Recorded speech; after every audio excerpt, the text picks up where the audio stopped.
Okay, I'm going to dive straight into this one today because I am not happy. I am the least impressed I've been in a long time, and there's lots of words that I want to use, but I want to leave this video as family friendly as possible because I think it's something that you need to know about insurance, and more importantly, what my insurance broker has done to me on a regular basis. I'm upset, to say the least. So today we're going to unearth what I think is a scam that's been happening on in the background and hopefully save you a few quid and hopefully stop this from happening in the future. It won't. It's an industry thing, I'm sure. However, sit back, relax, grab a tea, coffee, whatever it is you want to drink. I'm going to drink my coffee this morning, get through the intro, and then I'm going to tell you what has gone wrong on my insurance policy and just why I am, frankly, livid about how I've been treated.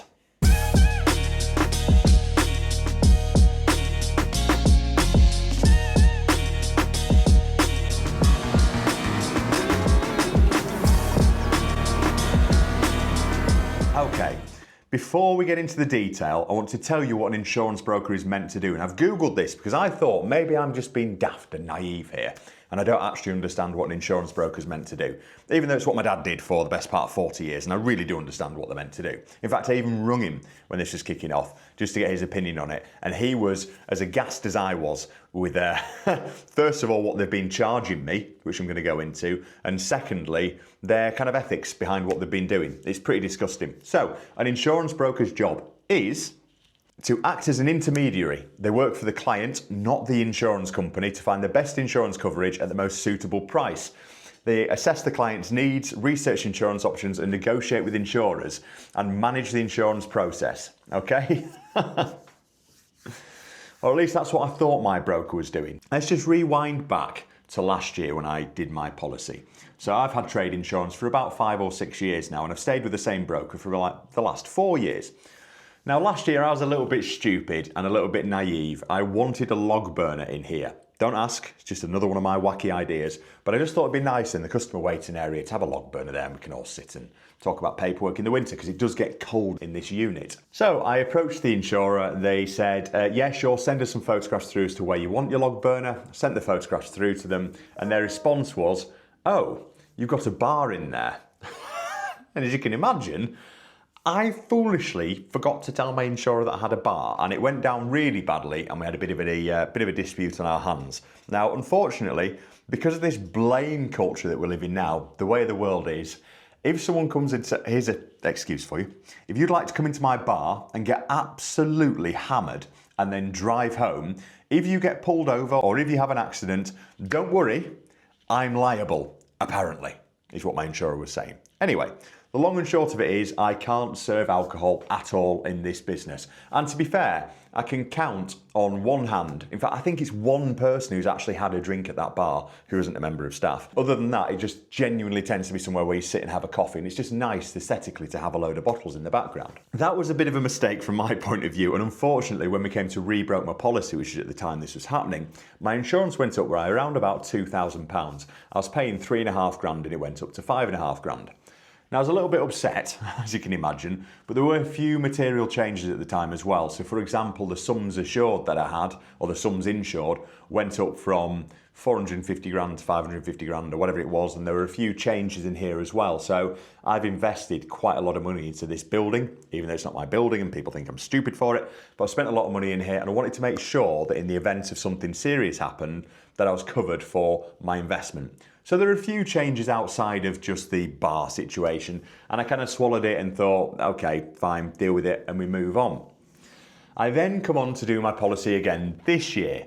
And this year is where we've unearthed this problem and an issue that's obviously been going on in the background. And unfortunately for the insurance broker, I have spotted that they have quite simply not been doing the job, and I think fleecing me for a long time. I called the insurance broker about 6 weeks out from when my policy was due to renew.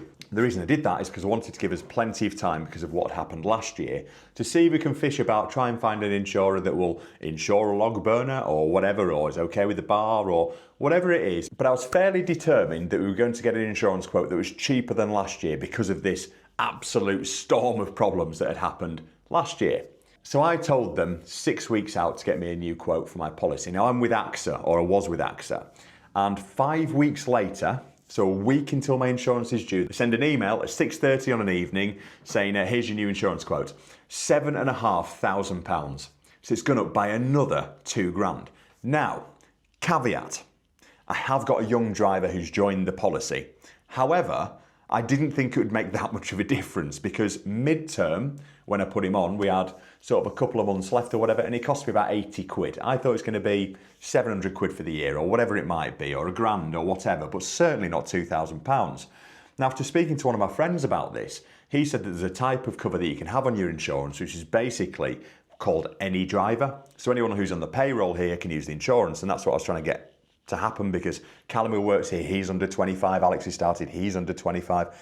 Anyway, I just wanted to make sure I was covered, but without sort of expressing just how young these people were, and there are ways of doing it. Now, my insurance broker just didn't really see the importance of that, and nevertheless sent me through this quote for £7,500. So I rung them, and I was a little bit annoyed, to say the least. Now, fortunately, I typed out an email that evening because I've been stewing all evening, and I fortunately and professionally didn't press send, which I'm glad about because I've done that recently with somebody else and it's led to a big problem because what you should always do, type out what you feel and then send the email later.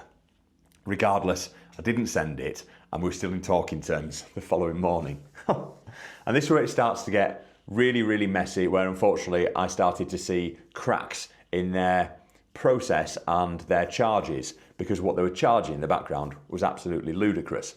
Now, before I go into that, I just want to thank today's sponsor for the video. If you don't want to be ripped off when you're buying a car, then what I'd always suggest you do is do some form of a HPI check. Now, the system that we use is a company called Vehicle Score. It's a really easy system to use. There's a link in the description below.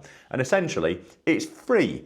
So you put the registration number in online and it will give your car a score out of 999. The higher the score, the better. The lower the score, the more worried you should be. Now, I find it a really easy system to use because you can look at it and you can visually see the mileage is going up and down. You can visually see how many owners it's had. And it's very good at marking in red and in green any problems you might have and anything that's good. Now, it only costs around about 12 quid for a full check. And if you pay a little bit more than that, you actually get your money back if the car comes through as a clean check. So they've been really good to us, Vehicle Score. We've got a great working relationship with them. When we're checking cars in here, we always go above and beyond, and we find that a system like that, rather than standard HPI, is well worth investing a few quid into. If, unlike me, you don't like being ripped off by companies, then I'd suggest you use something like Vehicle Score to make sure that your investment is indeed sound. Let's move on with the story then. So I now had a problem because I've only got a week to sort out my insurance. I spoke to the broker and I said, look, this is way more than we expected to be paying.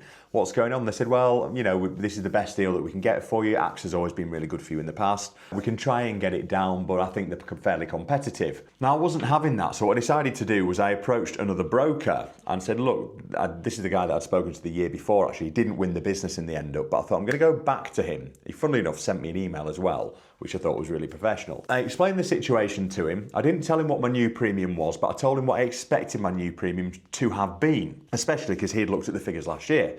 He then went away, did some research, and he came back with a new quote for me for my insurance. £5,300. So I'm a little bit annoyed at this point because he's made a saving of a couple of grand and it's taken him 24 hours to do it. So I decided I'd ring back my original broker. I told them the situation. They said, well, let's just see what we can do because we can hopefully approach AXA with that quote and we can try and get you some money off. I said, right, okay, fine. Well, good luck with that. Half an hour later, they ring me. Okay, we've got great news for you. We've managed to get your insurance for £5,500. I said, well, that's a little bit alarming considering that only half an hour ago you charged me £7,500. What's changed? And what they basically said is, oh, well, what we've done is because we've got a new quote, we can now start to compete with AXA and show them that there are cheaper options out there on the market. So they've reduced the premium. And we've also had a bit of a play around with our commissions as well. I said, well, out of interest, because I'd read on the policy, ask them about the commission rather than them telling you what the commission is. How much have you been charging me for this? Now, I'd like you to hazard a guess as to how much my insurance broker has been charging me as a percentage on their commission. So when I spoke to my old man about this, he said, well, you kind of expect anywhere sort of 10% really, maybe sort of 15, 20 if you're into some sort of pretty technical stuff. Certainly no more than that, Rob. And I'll be inclined to agree. I used to work in financial services and we used to charge 3%. Anyway, 27% of my premium is how much they were charging me for the privilege of essentially going back to the same insurer year on year. I've checked, it's been the same company, and just providing me with a new quote. So I was a little bit upset, to say the least, and I told them that, and I said, look, I'm not being funny, but I'm probably going to go with the first guy because, you know, he's a little bit cheaper. Yes, the quote isn't exactly the same. There's some sort of changes I won't go into, it's too technical, but I just feel like he deserves the business. She was very abrupt with me, wasn't impressed with the situation. I went back to the new broker and I asked him who the policy was with, and the policy is with an insurer who is on the same panel of insurers that my current broker has been using. So my question is this: for 27%, what exactly are they doing? Because their argument is insurance has gone up because of various different reasons, but also we don't have a quote to compete with your current insurer. So there's nothing to sort of back and forth with and say we got it cheaper here, etc. However, this company has the same insurer on the panel that this new guy has used and managed to get me an insurance quote that's loads cheaper. I think this is more widespread than you might think. Now, they also made a massive mess up last year by not putting my missus's car on the policy, even though it had been on for the year or two before, and then blaming me for not checking it. So to say I'm annoyed is an understatement. I'm probably going to put a complaint in, see where that goes, probably nowhere. I don't really want compensating, but I guess send me money, I don't mind. But I just think that this needs to be heard about.